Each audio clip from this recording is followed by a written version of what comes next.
ఏలూరు జిల్లా రూరల్ పోలీసులు ఆపరేషన్ ట్రేస్లో భాగంగా 6 ఏళ్ల క్రితం తప్పిపోయిన 2 చిన్నారులను కనుగొన్నారు. 2019లో మిస్ అయిన వీరిని తెలంగాణ రాష్ట్రంలోని వరంగల్లో ఆపరేషన్ ట్రేస్ స్పెషల్ టీం గుర్తించింది. గుర్తించిన చిన్నారులను వారి తల్లిదండ్రులకు అప్పగించారు. పిల్లలకు స్కూల్ బ్యాగులు, పుస్తకాలు, పెన్సిల్ను డీఎస్పీ శ్రావణ్ కుమార్ అందజేశారు.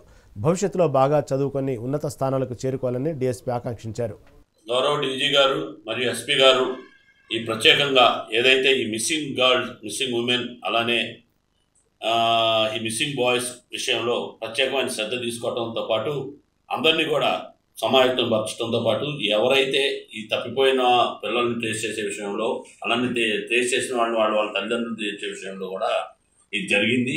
ముఖ్యంగా ఏంటంటే 2019లో మన ఏలూరు రూరల్ పోలీస్ స్టేషన్లో ఇలా మేము పై అధికారులు ఇచ్చిన ఆదేశాల ప్రకారం మేము చెక్ చేస్తుండగా ఈ రకమైనటువంటి ట్రేస్ కావాల్సినటువంటి లిస్ట్ తీసాం. దాంట్లో చూస్తే ఒక ఉమెన్ వాళ్ళిద్దరు పిల్లలు తీసుకొని 2019 నుంచి కూడా కనపడటం లేదనే దాని మీద తీసుకోవడంతో పాటు ఒక ప్రత్యేకంగా ఒక టీం తయారు చేసేసి దీని మీద దర్యాప్తు చేయడం జరిగింది. దర్యాప్తు చేస్తే చివరికి చూస్తే ఈ అమ్మాయి తప్పిపోయిన మహిళ వాళ్ళ పిల్లలతోటి వరంగల్లో ఉండటం అనేది చేసాము.